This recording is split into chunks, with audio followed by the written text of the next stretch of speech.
Bitcast. I am here with Zach today. What's going on, Zach? Hey man, how you doing? Chilling, bruv. Chilling. Um, had a nice week. How was your week, man? Any good watches? Anything you saw? Caught your eye? What was it? I don't think I've really watched. I watched this show called Slow Horses with on Apple TV with Gary Oldman. Oh, Gary Fantastic Oldman's show. show. Yeah, yeah, That's fantastic. You should give that a watch. Third season just finished up, but they're like 6 episodes long. You know how those British shows are, but they film way in advance. yeah. So they already have a couple seasons like notched in, filmed for release. But dude, this show is like as good as it gets, I think, in terms of writing and everything. Interesting. Is it like Tinker Tailor Soldier Spy? Kind of, but it's like the short bus version of Spies where they're in trouble and they just don't know anything, so they get into this group. Sounds interesting. I'm gonna have to reactivate my Apple TV early, man. I'm hearing good things about that, about Monarch. Yeah, so I don't understand. Like, dude, just get rid of Netflix. No one uses Netflix. Well, like, it's expensive. There's so many things that came on Netflix recently that I want to see. I mean, we just saw Maestro, The Killer. There's so many things I need to watch on Netflix right now. That I'm like, yo, I gotta keep it, man. Netflix is really investing in like quality movies.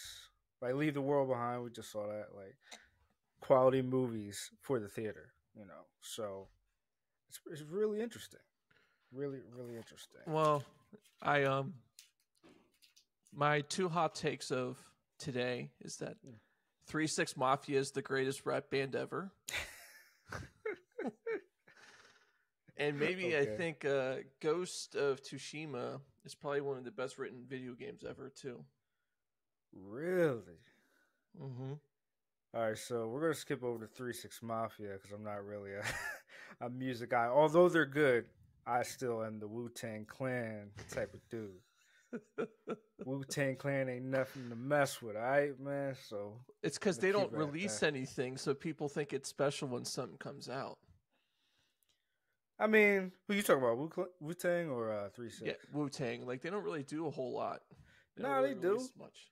They do. I mean, Method Man and Redman and Mathematics, they dropped something crazy last year. They dropped a couple joints. Wu-Tang dropped a couple joints last year to show the young boys how to do it right, So right. Yeah, Wu-Tang is still out there, man. I'm currently listening to Killer Mike's Michael album, which was voted best album of the year by Spotify and maybe the Grammys, I think too. And it's dope, man. I've always been a Killer Mike fan, especially with him and LP and their group Run the Jewels. But even what he does outside of music, he's a very prolific dude, and he has a show that I watched numerous times during the pandemic on Netflix. You should check it out. But he has some Ja Rule's takes. also just got a recent record label deal too, where he says it was well over $100 million a year. So that's pretty cool too. So he's gonna put not out a year, stuff? like for his release. So I think he's making well over $100 million from it. But who knows? Oh, yeah. But you said Ghost of Tsushima is the best written game. A game that I just started again to do a new game plus play. Me too. I just started it as well.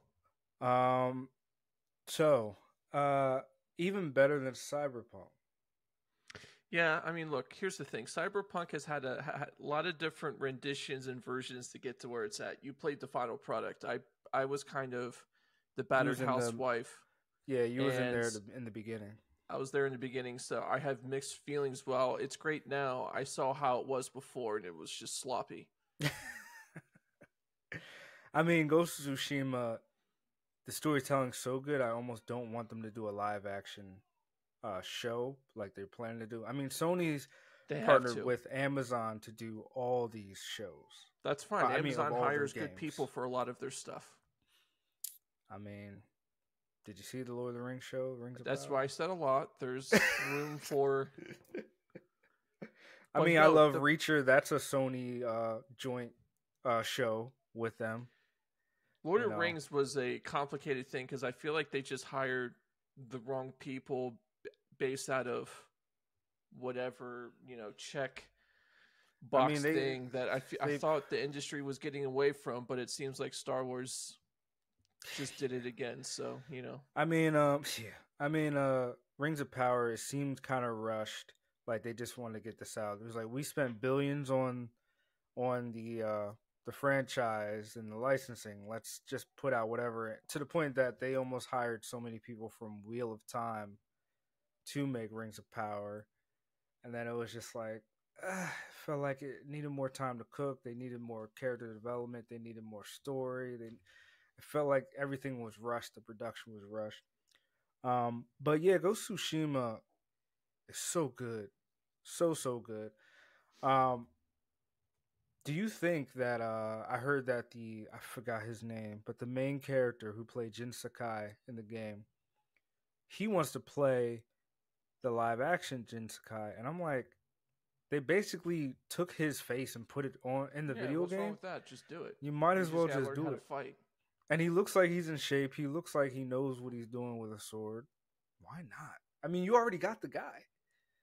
Unless they want to do something. A lot of video games have the faces. Like God of War, they pretty much superimposed the voices' faces in there. Not really. I mean, Kratos doesn't look like Christopher Judge. A little bit, but I'm like Odin looks like Richard Schiff. Oh yeah. You get what I'm saying? Like a lot of the characters' faces are superimposed in there, or they have features of it. Like, look, Christopher Judge can look like Kratos. Like that's not a problem. It's just a lot of makeup, and you're fine. Yeah, just some white paint. He's good. Yeah, they should hire him for the live action. His name's He's always been a big guy. Tsuji, Suji, if the T's silent. Mm-hmm. Sorry if I mispronounced your name. It's probably silent, yeah. Okay.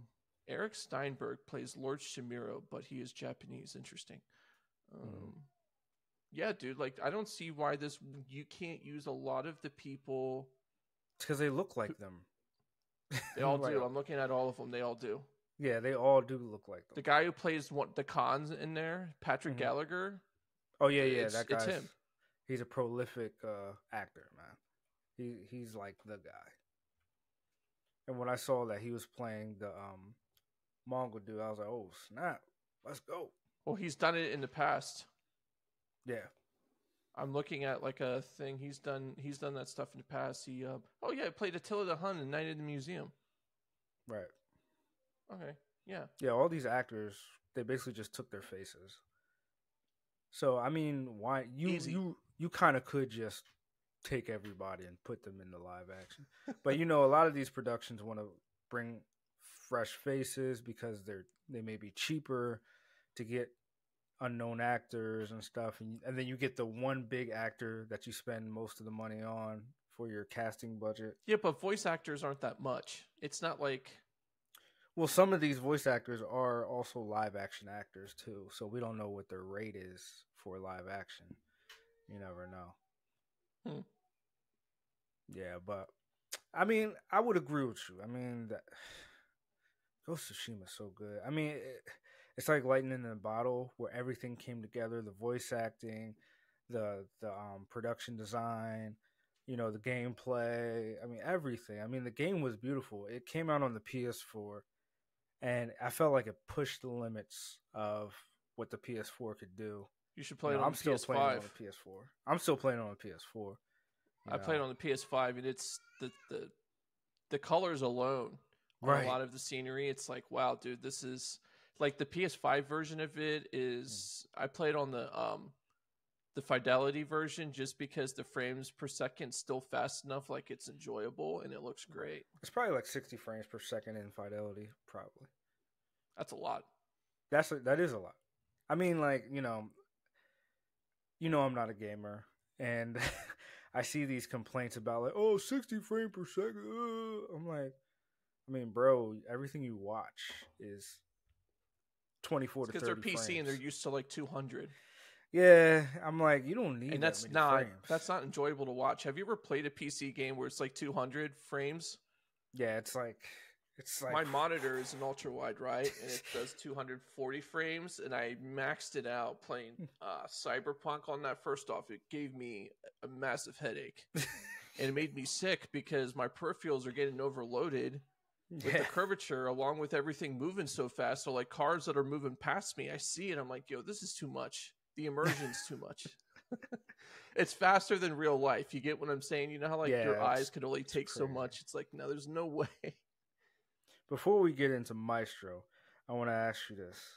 Yeah. I want to ask, why do you think that Seth Rogen is not getting his flowers, considering the fact that he's making his own cinematic universe like Kevin Feige? He already has it. It might not be all connected, but he has a cinematic comic universe. Like, let's go down his resume. The show Preacher on AMC. Great show. Comic book show.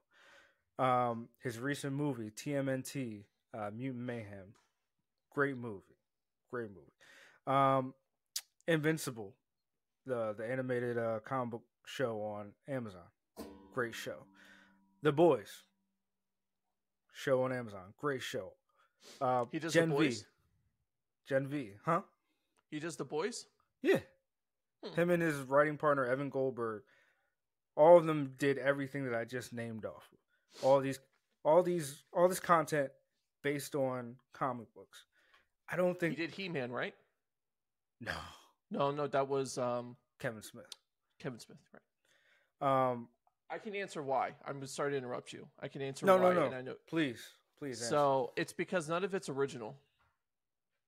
Neither is the MCU, but everybody talks about Kevin Feige like but the thing is that the MCU still has Stan Lee involved in it, and him and Jack Kirby made the universe, and they were involved in shaping movies. I mean, so they got the blessing from the guy himself, and he was in there. So that just automatically gave him rights. You get what I'm saying? Now with Seth Rogen, none of his stuff he's done on his own. Like, I'll give you an example. Did you ever see The Umbrella Academy? Yes. Mm-hmm. What'd you think? I thought the first season was good. It was solid. All right. Have you ever read the? Nah. Have you ever read the comics or the novels? No, but I've seen some stuff about it. I haven't. All right. You know who writes it, right? Yeah. Mm-hmm. Gerard Way, lead singer for My Chemical Romance, right? Mm-hmm. He gets all the praise and love for it because it's his own thing. He made that universe. Seth Rogen's yet to do that. But tell me the differences between Kevin Feige and Seth Rogen right now, because they both have great content made from comic books. They didn't create these comic books. You know, what Seth Rogen's doing, the people who made them are Garth Ennis, Robert Kirkman, right. You know, like Kevin Feige's changing the characters a lot to where it's almost not even comic book related anymore, though.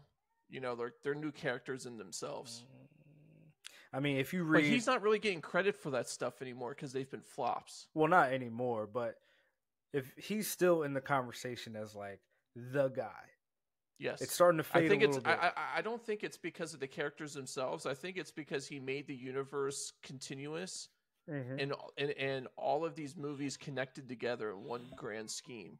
And that's no longer the case anymore. These movies, you don't see these characters like, how can they be connected, or why would they? Because there's no overreaching villain like they did with Thanos. They built Thanos so perfectly well in every piece that all of the content since then with these villains, which is the whole point of why they get together to begin with, these heroes to fight them, they didn't do that with Khan. No. Really. He was kind of mentioned a couple different times and stuff, but you don't really see him as like a disruptor. You know what I mean? No, he's like a cockroach. They're like, let's put him in every movie, but he gets defeated in every movie and TV show. Marvel lives off the villains, and if the villains aren't good, everything else falls apart. I would argue that every great hero is a great hero because of a great villain. And if you don't have a great villain... Spider-Man's a great example. Spider-Man has how many iconic villains? You can probably name all of them. I mean, Green Goblin, Venom, Dr. Octopus. Like, there's so many iconic... Mysterio is probably my favorite. You know, Vulture, Rhino. Yes. Rhino. You know, Shocker. Mm-hmm. There's so many iconic ones with Spider-Man. Kraven. It's crazy. Hobgoblin, you know. Mm-hmm. Carnage. There's tons. You know, it's wild. He probably has the best rogues gallery out of any comic book character. I mean, people debate about Batman's rogue gallery and Spider-Man's rogues gallery, but it might be Spider-Man. I'm telling you, Spider-Man, like when he got into the multiverse, everything changed, right? But to kind of like answer your point with Seth Rogen, he's been typecasted for so long. He's trying to get away from that. And now he's stuck in that spiral.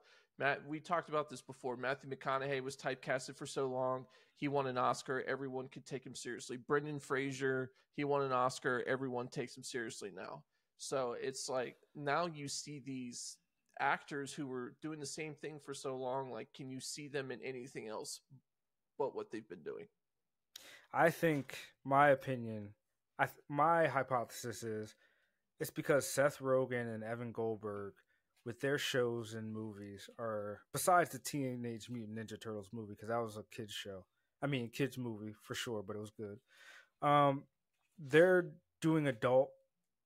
They're talking about adult things. They're doing adult shows. Like they don't hold anything back. You know, and they put it like a mirror. Yeah, small audience. They put a mirror to society with these shows. I mean, they're basically like what if Kanye West had superpowers? You know, what if Mel Gibson had superpowers? Like all these crazy celebrities. Like what if our superheroes were like the celebrities? They were owned by companies and they were acting crazy and all this. But you know why the boys are so good though? It's like they follow through with the original content that was written to begin with. They're not deviating from a lot of it. Well, actually, they have deviated. It's actually better than the original. You're not the storyline. I'm talking about just the characters. They're not changing the characters in the sake of whatever. You get what I'm saying? I feel like, yeah, and I feel like they enhance the characters. Like the characters are the same, but they've like gone a step further. They're not changing one character into a woman just because of whatever. You know, like they're not doing any of that. I know. I know Black Noir is probably the only character they really changed from the comics. Because in the comics, he was a clone of, what's his name? Homelander.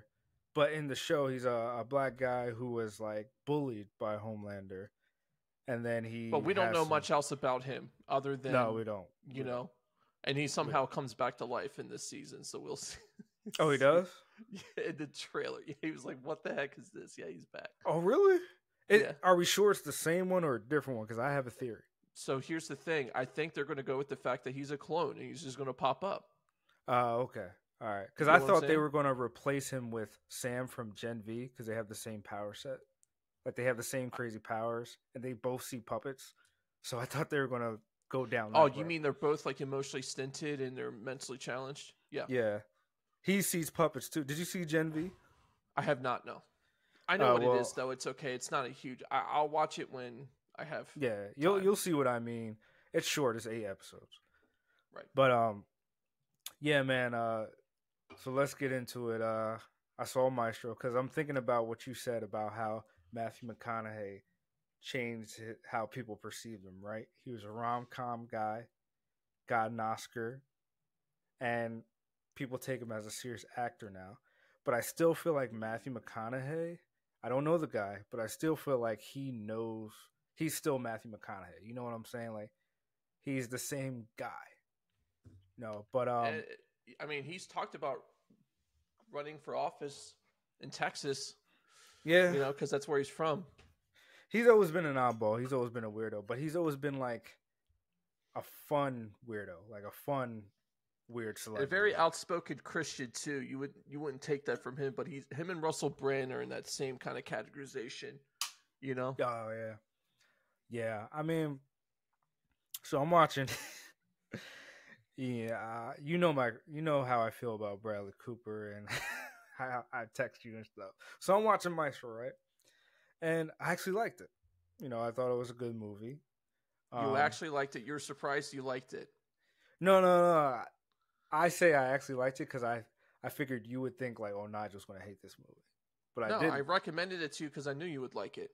Yeah, I liked it. Now, I have critiques, but I'll say this is my biggest critique to lead in from the Matthew McConaughey thing. I feel like Bradley Cooper got big. He was always like a B actor or whatever. He would be for that guy a long time, and then he broke out. After Hangover, he broke out, and he was. Do you think that it was talkful. Hangover? Like, no one took him seriously in Hangover. I'm not saying like being known. I'm saying where he's willing to be like cast in other stuff. I think it was Silver Linings Playbook that really put him in. Like, all right, we can put him in normal movies. Yeah, it was that. I'm talking about without Hangover, there wouldn't be a Oh, Silver he would Linings never Playbook. exist. Yeah, that's what I'm talking about.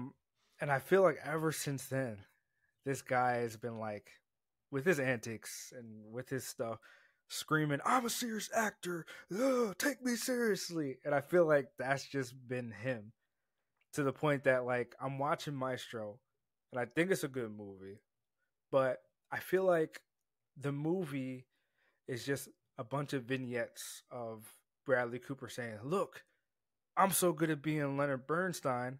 This is what he would do in this situation," as opposed to telling the story. Like some scenes I'm watching and I'm like, why is this scene in here? Okay, you could have done a different scene to tell me that he does cocaine or that he has affairs with men. Like, I don't know. Like, and that's another critique. I wanted to see Leonard Bernstein, the musical genius, because he was. They only wanted to focus on the homosexual part of him, which he was more pansexual or bisexual than homosexual.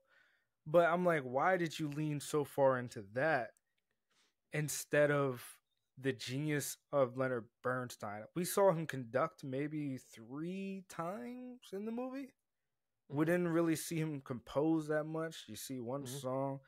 I'm like, I didn't get to see his genius. But I liked it. But I felt like there was things missing out of the movie, per se. You know, it was more like a romantic movie about their relationship. And if that's the case, you should have called it, you know, Leonard Bernstein and Felicia, right? That's her name, Felicia. His wife's name, I forgot. But yeah, I'm like, I don't know, like, yeah, it was Felicia. Like, you could have been like, you could have named the movie Leonard and Felicia, and it would have been about their relationship, their marital issues, dealing with his infidelities and their busy schedules, because she was very accomplished in her field too, and I think people would have forgave them for that. But it was, and the ending was weird. Like, why would you? It was a weird ending. Like, like his wife dies, and really, I really got into the movie midway through the second act and third act. Like, I thought it was strong, and then it ends kind of weak for me because it ends after she dies. It's just like a random scene of him teaching a class, and then him partying with his class, with his students, you know, fraternizing with them. And then and then it cuts to him sitting in the room in an interview and it's like, "Do you have any questions?" And I was like, "Yeah, why? Like, why would you end it that?" I felt like it was building so strong with their relationship and the kids and her dying, and then what? So I think I'm going to counter this. Is it? Do you think because you don't know the person's like story itself that's why you have these critiques and you just don't know what to highlight with him? That might be it, because it's funny. Like, I put on a random Spotify playlist of classical music because I like classical music, and I was noticing how many songs were from Leonard Bernstein. He's the guy, dude. He's like what Yeah. Hans Zimmer wants to be. Like he's what made that industry in America. He's like the John Williams of classical music. And I'm like, geez, like I knew this guy. And then there's a scene in the movie where he's conducting and the camera's behind him and the choir's in front of him. And I was like, oh, like I've seen this guy conduct before on tape, like in the 90s or something like that. Like, so I know him, but I didn't know that I knew him. And I looked up some stuff. I'm like, oh yeah, I've seen this before. You know, I've seen this conducting. But I'm like, dang, this guy's the guy. He did West Side Story. I did not know that. Yeah, he's what West Side Story is like the it thing for him and for everything like that, you know. Yeah. And this is like way back then to where he was doing multiple things, composing for movies, composing just to compose. He was conducting, teaching. I'm like, back then, that's hard to do. Like, have many different hats back then. Mm-hmm. I would have wanted to see more of that. Like, one of my favorite biopics of all time is Ray, starring Jamie Foxx as Ray Charles. Great And job. I think that movie had a good balance of showing his personal life and showing his musical genius. I See the wanted to Elvis see movie? that. No, I haven't yet. That does Which a good came on job. Netflix. And the Queen movie too, Bohemian Rhapsody with Freddie Mercury. What's his name? Yeah, Freddie Mercury, Rami Malek. No, Rami Malek. Thank you. Fantastic movie. And then Taron whatever his name is, Edgerton. from Edgerton. Thank you. He did Elton John. So I will say, I feel like Queen Bohemian Rhapsody was kind of a weak biopic. Oof, I disagree. But I love the Elton John biopic with Taron Egerton. And they did a different spin on it because they would go in musical numbers in his life. And that was directed by Dexter Fletcher, the guy who took over for Bohemian Rhapsody when Bryan Singer fled the country, which he was known to do in all his movies. He would just leave and not finish a movie, and his DPs would have to take over. So I love that Elton John movie, and I think that's another movie that has a good balance of showing his musical genius and his personal life. Whereas Maestro, I felt like it was doing the maybe you could say Oscar baity type thing, where it's like, let's go with the controversial thing in his life that caused the rift between his wife. And it was kind of interesting because he slept with men and women behind her back. So why were you just going for this? Not behind her back. Angle? It was agreed. Oh, no. You're right. She knew about it from the start. She knew about it. She didn't like it. She reluctantly did it. Yeah, but she knew who he was when they just started talking, and stuff like that. So you're going to be surprised with my answer on this. And so I kind of break it down. So let's talk about the Freddie Mercury and Elton John thing real fast, right? Like, both gay, right? Yes. But they were open about it. So his thing is he couldn't be open about it because the time period, plus where he was at. England was a little more accepting of this stuff versus America, especially when it came to those guys. Those guys were so big, they could do nothing wrong. You know what I mean? And Leonard, on the other hand, was in a niche type of industry, especially at the time when he was coming from post-war, one of the youngest conductors, composers. That's very true. Grace into the Carnegie Hall. You can't be going into that type of atmosphere with everyone thinking you're gay or knowing you're gay. It's just not going to happen. You can't be successful. Elton John could do it because look at his showmanship, look at his concerts. Freddie Mercury pulled it off. But them being gay also was the very musical genre too. Them being gay was very important into a personal lives because it was still a taboo thing then, and ultimately it cost Freddie Mercury his life because of him contracting AIDS. But they highlighted that aspect of the relationship that they were men and they did anything that walked pretty much, and that's just how it was. They're rock stars, right? Yeah, in Bohemian Rhapsody, it was like, dude, he was an animal. But no, let's be real. Let's think about it. Rolling Stones, they did the same thing. Kiss, guys who have known to just sleep with anyone but women. It's the same kind of thing. Like, if you have that type of notoriety, you could just get whatever you want. I could be wrong, but I think Freddie Mercury did women too, not just men. Oh yeah, he did everything, dude. Yeah, that's fine. I mean, it's an important part of their lives, but it wasn't like the main piece. Where Leonard Bernstein had to keep it a secret even from his family, as he was lying to his daughter the entire time. Yeah, so of course, like, you can kind of see the musical genius. Like, I get the critique where there wasn't enough of it. I get that, but because this man was so conflicted and demonized with the fact he couldn't be him without the risk of complete excommunication, that really highlighted his torment even further, and it spilled into the rest of his life. Like, it affected how he composed, it affected his relationship with his wife.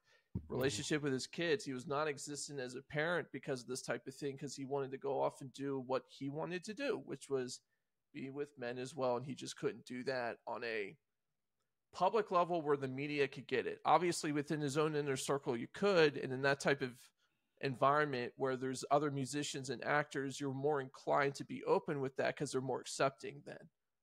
So that's a very important piece of him. Like, look, we get on this all the time. Sexuality is not determined the personality of a person, but at that point, when you have to keep that a secret, like the forbidden love type of thing, like that's such a tremendous piece of him that I think it needed to be highlighted. You know what I mean? Yeah, I feel you, man. And it seemed like they had a very powerful relationship. Very powerful. Again, I think the movie should have been called Leonard and Felicia. But yeah, man. No, I don't think so, because it wasn't about them. It was about him. Because everything was about him ultimately. It was about that. I felt like the movie was equally about both of them. Like it showed enough of his life without her, it showed enough of his life with her, and vice versa. She's important. She kept him stabilized. He would be a maniac without her. Yeah. I'm serious. She kept him grounded, like, because there was times when he's going off the deep ends, and you're like, oh boy, here we go, and she would kind of reel him back in. You know what I mean? Like, look, at that point where he's conducting, he goes and hugs her, and you think they're like fully separated, and he's surprised to see her there. That's when he's like reeled back in, and he's like back to like normalcy. You know what I mean? As opposed to when he left. Well, when they separated, they show the scene where he's with the one guy Scott and the other guy Harry, and they're just casually have a conversation while doing cocaine. He's like, "Here, I'll serve everyone. Here, just do it over the top of my head, Like, let me hold it for you. Yeah. I'm just serving everything. What? You have a little scooch right there. It's like, what do you think of his portrayal of Bernstein? I think he did great. Like, look, there was no complaints in terms of. I mean, he was like, he died when we were kids, right? So it's not like we had a chance to really be exposed to him, like on a public level, but his family said it was fine and it was good. I can see why people think he was working too hard on it, but I know he wanted to nail it, because how many people have even wanted to do this guy before? It's never even happened, right? Like, he wasn't even really talked about in anything. Well, I saw behind the scenes that they were trying to make this movie for a while, and I forgot which director was attached, but originally a different director was going to do it, and Jake Gyllenhaal was going to be the Maestro himself. No, but then that would have been weird. But then, and apparently, not the ADL, but a lot of people I saw online who are Jewish said that they preferred Jake Gyllenhaal, because I didn't know that Jake Gyllenhaal was Jewish. I didn't know that. But doesn't mean anything. Yeah, I agree. But then Spielberg's company Amblin, which when I saw that flash on the screen, I was like, "Oh, Spielberg produces." He bought it out and cast Bradley Cooper, and then him and I can't remember anything today, but him and Martin Scorsese, who also produced the movie. Yes. They both were thinking about directing it, and then when they saw Bradley Cooper, a cut of his A Star Is Born movie, they was like, "Oh no, you can direct it, you got it." So they just stayed on as producers. And then, I'm sure they gave them some kind of advising, or like they helped with stuff, right? Yeah. Because they're good. No, Bradley Cooper is, like, we've talked about this. How many actor-directors can do both so well? Mel Gibson, there's very few. Kenneth Branagh. Yeah. And Bradley Cooper does both, and it makes it hard, right? But he stays in his lane, and he concentrates on what he's good at. How do you feel about the directing of the scenes? I think the best part, see, now everyone was like hovering over his conducting part, which was great. To me, I think the most compelling parts was, I think when he was younger in the beginning, when he was establishing the relationship with Felicia, like, I like that a lot. Like in the beginning when it was just them on the stage, right? And they're just talking and getting to know each other. Like, that was powerful. Like, it focused on two people who had a genuine love for each other. And that's Mm-hmm. rare. You don't usually see that in a movie that just really encapsulates that. You Mm-hmm. know, it's always about like, oh, well, they kind of like, you assume they love them, and it always hammers on the things that go wrong really early, and that's what it concentrates on. You know, because there's Mm-hmm. always love for each other on that, and that was highlighted, and I think that was a very powerful decision. Well, I think you got to do when you see the movie in its entirety. I think you got to do that, right, to solidify that they are Yes, very close. They are like soulmates. They are they are. who Yeah. they're supposed to be with. You know, like they're good together. You know, you see them; they're just cracking jokes with each other. They're hanging Mm-hmm. out. They really love each other, and and then it like fast forwards to when everything goes back in color because you know he kept it in black and white. I think in the beginning to show like the black and white scenes, the early scenes were like really like upbeat, happiness, opportunity, love. It felt like the Well, it's time old period too. vintage It's the movie. 40s and 50s, you know, so Yeah, it it felt kind like of those old coincides with that. vintage movies, you know. Yeah. And then it gets to the colors, like, oh, here's where we're getting to the nitty and gritty. So I didn't it didn't really bump heads with me with that black and white and the color thing. I saw I some like people that. critique that. You know, I thought it was a good move. You know, What'd you think of him having a cigarette literally in every scene? literally every I'm like, yo, this dude smoked a lot. Like, it's impressive. dear God, bro. I'm Dude, like, he's what dancing the with hell? someone, and he's like, over, I'm like, yo, this dude. And then he he's goes, not "Come on, family, come on, family, let's hug." And he's hugging his kids with a cigarette, and then he goes, and then holds his baby, like yeah, his son's born. It's like he's got a yes, cigarette. he's like, "Oh, come on, you know." But he's I guess because he would get depressed easily and stuff, and very moody. He would just need Most it was artistic kind of like people his are in that type of caliber. That's just yeah, the yeah. nature of the beast. He would need that. That would be his tick, his thing to help his anxiety or And whatever. he lived to in his 80s, and he smoked like, And I he wouldn't even kept say a smoking. chimney. That's not a chimney. That's beyond, like, that's a furnace. You He know, kept like, smoking, drinking. You know, he kept it all, man. He kept doing it. he lived in his but 80s. That's impressive. that's very impressive. I think, and we're going to get off topic. I think it's because he kept working. You know, there's something He did about what he loved. yeah, there's something about when you keep working and you keep the brain going, it keeps you going. She Whereas I've stopped seen working. people who retire and it's like they wither away or something because they're just like not doing anything sitting at home. So I think the key is to Work. longevity to keep working, keep having puzzles in your brain, figuring stuff out, doing stuff.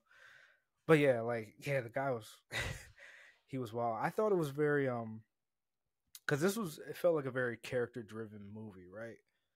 So I kind of liked how he would just stay on shots of people for their reactions. He wouldn't do the cuts. He would just stay. I And like that sometimes, choice. When he's yeah, and talking, like, the person, even if they're listening, you see them zoomed in the face. I'm like, that's a very rare choice. You don't usually see that. You see it pan right away to someone else yeah, while they're talking. And it's like, to sometimes, make well, it feel more like a conversation. You but know, that's the whole point. The movie's about him, right? Like, who mm. cares about everyone else? It's about him ultimately, right? And it's kind of like, But he would do that shot for a lot of characters. He would do that for Felicia, his one lover played by Matt Bomber. I mean, that was a dirty thing yeah, that he but did. He was but like, he "Let's was go in out it. to eat." It shows that he's Yeah, like, yeah, yeah. he's kind of like a black hole, right? Like, in that scene where they're in the apartment during the Thanksgiving parade, how she's Oh, just like, everything's about you. You try to, yeah, you know, you're like a black hole, or like, I'm just summarizing, like, how, you know, no matter yeah, what, it has to be something about like what you have to do or how you're feeling or how this affects you and stuff. And it's like, but the movie was directed in a way where it's true. Everything was about him. It was about how, hmm who considered, about how he felt, how people, based on whatever he would say, regardless if it was good or bad, people would, you know, like, they have to just suck it up and take it, you know, the punch right on the chin with a smile on their face type of yeah. thing, because it was him. God forbid if you disturbed him. I really liked that choice on that, on showing that neuroticism, like, because there was tons of neuroticism and narcissism with him, like, tons. It was Oh all yeah. about him, dude. Like he's I'm sure you met these people, but he's the kind of person who sets the temperature of a room. When he Yes. gets in there, depending on how he feels, how everybody else is going to feel. Everyone else If he's feels, jovial, everybody's jovial. If he's Yep. got in a bad mood, everybody's in a bad mood. Everyone's in a bad mood. It's amazing, isn't it? Mm-hmm. But he did it so well. Like, it was natural. It's like, that's why it was just, you can tell this was really planned out. Like, I think the writing and the script writing, all that stuff was just as important, but just how the shots were made to show, like, this goes along with the story in the back of your mind. This is still about him. That's why I don't agree with you with the title that you suggested about them two. It's like, yeah, that makes sense, but she's just a character, an NPC in his life. Like, this is ultimately about him no matter what. Like, even when she died, how does it affect him? Right? He goes off, he teaches, he goes into a club, that type of thing. Like, it's fascinating, man. Like, it truly is. Based on what you're saying, then Maestro is a fitting title, because if he's the master of every situation of every room, he is the Maestro. 100%. The Maestro. But he did that, and that was the whole point, right? Because his musical genius is, albeit a big part of him, how he controlled everyone else in their lives was just as important. Mm-hmm. Yes. See, now that's a good title right there. That's the reason why I was like, that makes sense. See, because you don't have to be an evil dictator to be manipulative and controlling. Nah. He just used emotional warfare for that, right? Like, I'm not saying he's a bad person. That's just how he was. And everyone enabled him to be that way. Oh, yeah. I mean, look, I know this guy. Like, I know this type of person. There's at least two people in my life who are very close to me, who I know, who are like this, So it's like, it's kind of jarring seeing that, and I'm like, oh, yeah, I know how that feels, when it comes to the kids and to the wife and, this person. Even the kids are outcasts. It's like the kids are begging. It's like... Yeah, man. They're like, come on, Dad, what's going on, man? But, yeah, man, I mean, with that being said, I'm going to rain on your parade a little bit, man, because I watched it and I'm like, I still don't agree with the whole 6 years for 6 minutes, bro. The scene was phenomenal. Don't get me wrong. I liked it. I like his camera movements in it. I loved how he did it, how it was one take. But, bro, 6 years for 6 minutes. Stop the bullshit. Stop it, bro. It shouldn't have taken you that long. I'm like, come on, man. Come on. He's dedicated to his craft, I guess. I guess, bro. I guess. If you told me, do you think he can win something for this? I mean, possibly. I never really try to guess on stuff like this. I know we're not in pulse with the Oscar thing, because now it's less meritocracy and more how many boxes you checked off with it. I mean, I don't know, man. I mean, it's funny that you say boxes checked off with it, because The Color Purple came out and is getting rave reviews, and I think there's going to be some Oscar buzz around that. But, in Oppenheimer. In Oppenheimer, yeah. And, Oppenheimer, excuse me. Barbie too, So Barbie too, yeah, definitely. I know. I mean, look, Barbie is a goofy movie, but underlying the story mechanisms of it worked as well as any other movie. It's human conditioning at its finest, Right. So, I don't know. I think he's going to be in the talks for it for sure. Because a lot of the scenes in the movie, a lot of the scenes in the movie were him just being Leonard Bernstein. That's one of my critiques. I wanted there to be more forward thinking scenes as opposed to just watching him be Leonard Bernstein sometimes. But tell that to Jared Leto with all his parts he does. You know how I feel about Jared Leto. He's a great actor. He takes the energy all the time, but it's a little much. There's a fine line between acting and insanity, what I'm saying. But he climbed the Empire State Building to announce his album. You saw let me rephrase that. How many hours did it take for him to climb the Empire State Building? Let me rephrase that. There's a fine line between method acting and insanity. All right, but I mean, but yeah, like the movie as a whole, I liked it. It was a good movie. I would see it again. I just wanted to see more of his musical genius, man. Especially because I like, I like music. I like classical music and stuff. I would have liked to seen that, but I thought it was cool that they used his music as the music for the film. which is And fantastic. in the end credits, it says music composed by Leonard Bernstein. So I was like, oh, that's pretty cool. But His library of music, I don't take a look at it. It's probably insane. crazy, man. Yeah.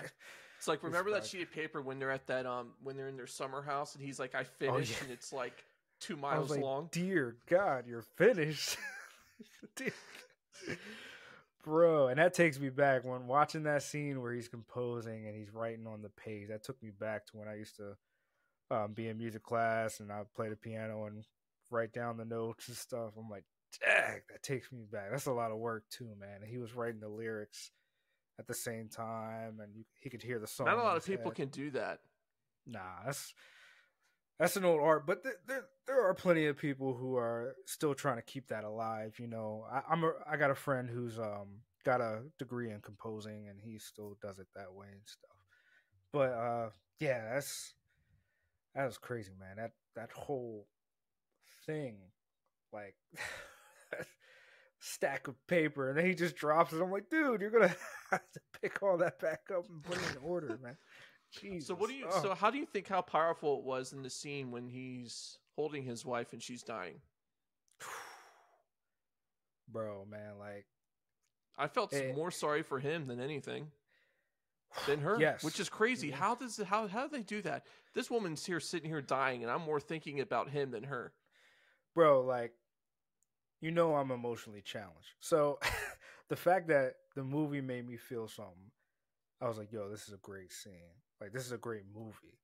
Because the whole time she's in the house while she's clinging to life, I'm like, I'm feeling it, Dude, she's just and then dying, that scene, and it's so bad. We're both married, and I'm thinking about, like, yo, if something happened to my wife, I'd be lost too, bro. But you can't be too lost because you're still a father. You got kids. And even though when she died, his kids were grown, you're never not a parent after you have kids. Even if your kids are like 30, 40 years old, you always got to be a parent. So it's like, dang. And I thought that was crazy. I'm watching this scene. She dies, and then they get in the car, and just out of instinct, they all get in their original seats in the car. And then you see their faces, and they realize, oh, she's not here. Somebody could have sat up front. And then Leonard Bernstein just pats the seat and then drives off. I'm like, dang. So Bradley Cooper is going to be in a movie with Steven Spielberg's directing. It's about Steve McQueen. Really? Mm-hmm. It's called Frank Bullitt. So he's going to be Steve McQueen? No, he's going to be Frank Bullitt.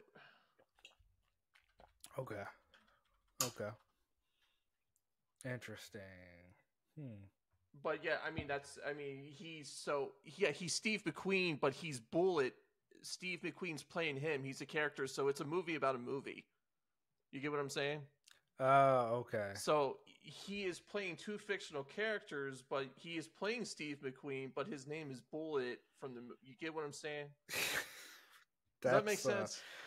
That's Anyway, just so you know, Frank Bullitt, if anyone doesn't know anything about Steve McQueen movies, if anyone's familiar with cars, there's a Bullitt Mustang. That's where it comes from. It was a special edition Mustang made specifically for that movie. It came out in 1968, and then also it came out in 2008, and then recently, as of 2 years ago, special edition. So you would have an 8-ball, like a billiards ball, would be on the shift knob, along with other features on it. So I mean, it's a high performance Mustang, but and it's in dark green. So fun fact for that. But anyway, he's going to be playing him. That's interesting. That's very interesting. What do you think about that? I could see it though. He's kind of got the look. It's like a Wes Anderson movie where there's a movie inside of a movie. What was it? Meteor City or whatever it was called. Where I know was what you're talking about. It was a play. It was a movie about a writer who was writing a play about a guy in a TV show, and it had those different layers in it. I'm like, I didn't follow what was happening until I was like, oh, the TV show is written by this guy who's in this play, who's on a trip with his kids, who his wife just died, and it's like, but I finally got him. Like, that doesn't make me feel better that I just understood all of this. It doesn't make any sense to me. Dear God, bro. Dear God. How do you feel about those movies where you got to think like that? I mean, if it's done right, it could be fun. But you know me, that's not my kind of movie. But that's not my kind of director. But anyway, like, yeah, I mean, look, man, I wonder what acting antics Bradley Cooper is going to do for Bullet. You know, like, is he going to make that famous car from scratch? Is he going to he's going to have custom made clothes? He's going to act like Steve McQueen, bro. Like, this. Like, he's going to be he's going to be a maniac. Who's going to be? He was like the action guy. Is he going to demand to be trained by Dan Inosanto, the prodigy of Bruce Lee, because Steve McQueen was trained by Bruce Lee? So is he going to? He should go to Quentin Tarantino, because Once Upon a Time in Hollywood, Tarantino did. No, I'm serious, because Steve McQueen had a part in. His character had a part in that, but it was played by Damien. Yeah, I know who you're talking about. Damien. Yeah. I forgot his name. He's so great, and he's in Billions. He's in. Was it Band of Brothers or something? Band of Brothers. Thank you. Yes. But yeah, like, I wonder what acting antics he's going to do for that. I wonder what acting something antics. Ridiculous. That's the heyday of. Acting. You know what I mean? I'm serious. Like, that's how Hollywood got so big, because all those movies. Damian Lewis, by the way. Thank you, Damian Lewis. Yes, that was bothering me. I was trying to think of that. So, but yeah, Steven Spielberg, it's not going to be that ridiculous. I mean, it's Bradley Cooper, though. I mean, what is he going to do to make you want him to take him seriously as an actor? Well, we have. He got nominated for 3 years in a row as an Oscar, and he didn't win any, which was BS. Oh, man. Wait, for what movie did you want him to win for? I really like him in American Hustle, dude. He was good. I know Christian Bale took that, but, of course, I mean, the guy gained all that. And Jeremy weight, Renner was good, too. Played the mayor. Yeah, they're going to give it to the guy, the British actor, who loses all the weight or gains all that muscle for a role.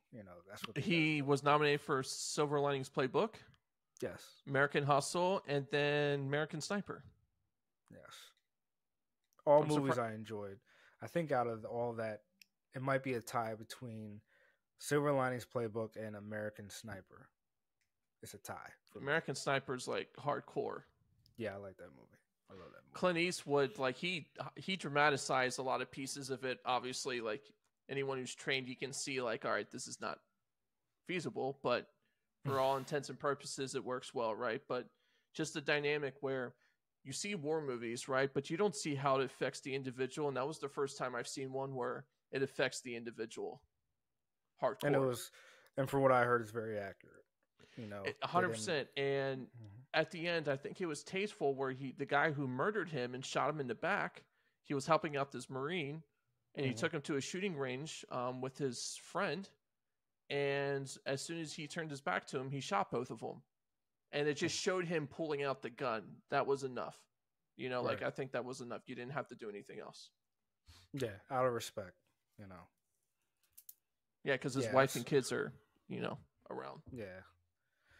It's crazy, man. It's crazy. I think the role that's going to win Bradley Cooper an Oscar is Rocket Raccoon. This crazy Philly accent in Guardians of the Galaxy. I mean, tell me you didn't get the feels with his backstory in Guardians I did. 3. I felt a little bad. I'm like, dang, this guy got tortured. Like, dear God, man. But the character's done now, right? The whole thing's done. It needs to be done. But this is Marvel we're talking about, who's trying to bring back everybody. Well, they You know, they have got to to. They milk need a villain first. everything. Let's get a villain first. They need a whole. They need to like throw it out the trash can. Like they're already talking about. They're they're both talking about getting rid of Kang, and they're talking about recasting Kang. I'm like, Kang is not the problem. You know who Problem they is need to you. have as like a bad guy. I don't care who it is. Johnny Depp. He's done with Disney. He is I know done he with is. Disney, and But rightfully so. just think of it here. I have a good villain for you. It's kind of He would have been a good Mysterio. no. You would have been good. He would have been a good Mephisto, Ghost Rider's villain. He played Satan. He should be the ultimate bad guy, and they go up against him because he's like insanely strong. That's a good pick, but I would have been. I think they should go the supernatural route with Mephisto. And what I mean by that is that like a humanoid version of Mephisto. The problem with what's it called now? The MCU now, like ever since Thanos became such a great villain, they try to turn every character into a CGI character. And I'm like, let's just get back to the basics. You know, if you're gonna make a let's say Johnny Depp accepts the Mephisto role, let's just see Johnny Depp's face. Every once in a while he can transform, but let's see his face. Let's see his suave and then there, his crazy saying these lines, and then Mephisto for a second. But you know, like let's pull it back, Marvel, man. All the But we don't CGs even are have like crazy. really cool. Like the Ghost Rider character is so cool, and they had Nicolas Cage play him. Well, those movies. I mean, the second one was better than the first, but those movies were very lackluster, man. Very, But it's such a great character. Yes. It is a good character, and I don't know why they're dragging their feet with Ghost Rider. You know, I mean, he has the look of a great like action movie hero, like great story, great backstory, great look. He has a Harley motorcycle as That his ride. runs on fire and flies around because it's Like, powered come by the on, flames man. of hell. What more can you ask for? And I said this before too, but the problem with Ghost Rider is that the movie is that they had Mark Steven Johnson write and direct it. The same guy who did the Matt Damon, Ben Affleck Daredevil. You know, I don't know what it was, but Marvel kept giving Mark Steven Johnson jobs. He just would always ruin them.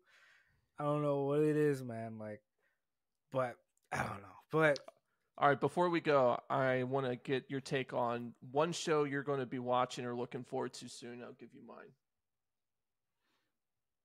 Truth be told, I don't know what's coming out. I think the third season of what's that show we watch? Foundation. I'm looking forward to that. I just started Reacher season 2. I don't know what's coming out. Damn. You know what I'm looking forward to? Penguin on Max. Really? Yeah. I don't know, man. The only reason, so I'm of two minds. I'm excited for it because what's his name is doing it too. Colin Farrell, the director. I can't remember anything today, but Matt Reeves. He's writing. He's involved in it. We're safe. But every time they try to do the Batman universe without Batman, whether it's a video game or a TV show or a movie, it falls flat. It never works out. People don't know how to do Batman without Batman. Until someone does it, I think Matt Reeves, he can do it. But history has shown that people just don't know how to do the Batman universe without Batman. And then they lose face and they're like, all right, you know what? Just put Batman in there. You know, just put little Bruce Wayne in there as a kid or a teenager or an adult without the bat suit. Oh, just put him in the bat suit for a second. You know, like I don't know, man. I think Penguin will be dope though, but I don't know. And then we don't know with the Warner Brothers regime if they're going to let him do his thing because the DCU is dead, but it's not. And the new DCU is coming out, but it's not. And then Warner Brothers might be getting sold again. I don't know, man. If I'm an actor or a director, I'm not putting my money with Warner Brothers, man. Like a lot of directors canceled their meetings with the Warner Brothers after Warner Brothers shelved Acme versus Wile E. Coyote. And I'm like, that's a good idea. That's a good idea. You didn't hear about that? I didn't even know that was a thing. Yeah. Supposedly is one of the greatest movies. It was co-written by James Gunn himself. And everybody who's seen it said it's great. And they shelved it to get a tax Wile E. Coyote, like from Looney Tunes? Yes. And it's a live action / cartoon. Stop.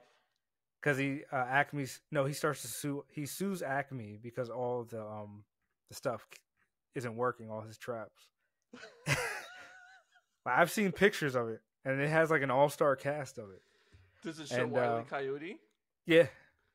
Hold on. In the courtroom, yeah.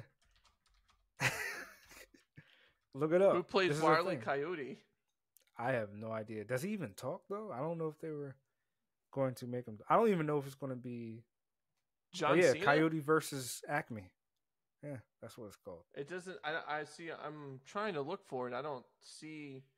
I saw a picture with Will Forte in a courtroom with Wile E. Coyote as a CG character. Not a CG, but like a cartoon character in there. Wow. Yeah, James Gunn co-wrote it. A thing. You didn't hear about? Okay, give me a couple minutes to explain the situation to you. Okay. Before we leave. Okay. So this movie, it gets done. It's co-written by James Gunn, who's also the new DCU guy. Warner Brothers shelves the project and does a tax write-off. Plans to do a tax write-off thing like Batgirl. And immediately Hollywood hears this, and all the people, all the directors who had meetings with them was like, "Nah, we're done." Because if you're going to keep shelving movies for tax write-offs, but it's a cartoon version of him. I thought you meant the Coyote was live action too. Oh no. I was about to say like they're gonna have like a CGI Wile E. Coyote. Yeah. But like all these directors and creatives, they cancel their meetings with Warner Brothers. Eric Balls plays him, by the way. Oh, okay. But but after, because Warner Brothers is losing their credibility as a creative, and people are getting rid of their plans with Warner Brothers. Warner Brothers decides to unshelve it and try to sell it to somebody else, specifically Amazon. And they're asking an astronomical price for it. So no one, Netflix, Amazon, no one wants to buy this movie. So they're like, we tried to do it. We tried to get it sold, but no one wants it. That's because you're asking a crazy number. It's done? Yes, it's done. It's so cooked. Why not just release it? I don't understand. It's Warner Brothers, bro. They don't think they'll get their money back. And so they're asking crazy amounts of money to sell. But it's already made. So who cares? This is Warner Brothers. This is why Warner Brothers keeps getting sold, because the regime. Come on, David Zaslav, what are you doing, bro? Like, just put the movie out. Put it in theaters. It could be a nice little family movie. I'm pretty sure it's not rated R. Like, what are you doing, bro? Rated R? I don't understand. Yeah, that's what I'm saying. Yeah, it's PG. Like, come on, bro. Just put it out there as a nice. You could have put it out during the holidays and made your money back, bro. Probably. There was nothing out there during the holidays. For kids, at least. What did you have? Aquaman? No one wanted to see that. No. Oh, no one did see that. So I'm not going to see it. Me neither. For what? I might check it out on HBO Max, but not going to see that. Not going to see Star Wars ever again. I'm done. No, I'm done with Star Wars. I didn't even watch the second season of What If for Marvel. I'm done with Marvel, bro. I'm done with Disney stuff, bro. Although Elemental was actually good, I recommend that. That's Pixar though. Even though they're owned by Disney, that's Pixar. It was actually surprisingly good. Pixar hits home runs every time. I think you and Heather would like Elemental because of what is. We've seen it. Oh, you've seen it? Mm-hmm. Tell me it wasn't a good movie. It's okay. I like Inside Out. Yeah, Inside Out was good. I think Pixar went downhill from Inside Out because that was like the peak. You can't get better than Inside Out. Dude, Zootopia is one of my favorites. Zootopia, Incredibles. Yes. Those are my faves. I don't know what's better, Zootopia or The Incredibles. I don't know what's better. Dude, The Incredibles 2 is fantastic. I think I like the first one first. Nah, second one's better. Him just dealing with the fact that he's got to be a stay-at-home dad is just great to me. Yeah, that was hilarious, especially with Jack just going crazy. Has like all the powers. Yeah, like he's like because those guys are like kind of based off of Fantastic Four. He's like he's all the powers of Doctor Doom and all the Fantastic Four villains. Yeah, but I forgot Reed Richards' son's name, Nathaniel Richard. He's like the son from Fantastic Four, like who had the crazy amount of power levels and powers. So I thought that was funny. It's like a funny version of Fantastic Four. Like, oh, we have a crazy powered kid. Like, what do we do? As opposed to in the comic where Nathaniel Richard literally writes reality. Like, it's crazy, man. Dude is OP. But yeah, man. That was another good one, my Nomads. I hope you learned something. Did you check out the Maestro? I think you should. It's a good movie. Despite my little critiques, I think it's a good movie. Bradley Cooper might get an Oscar. You never know. You never know. But he has to go against Cillian Murphy. So I don't know, bro. I don't know. That's a tall order, man. Because Oppenheimer was wild, bro. And Robert Downey Jr. I don't know, bro. Like, that movie alone has so many candidates for Best Actor and Best Director, bro. I don't know, man. I don't know. So, yeah. Peace, my Nomads. Be creative.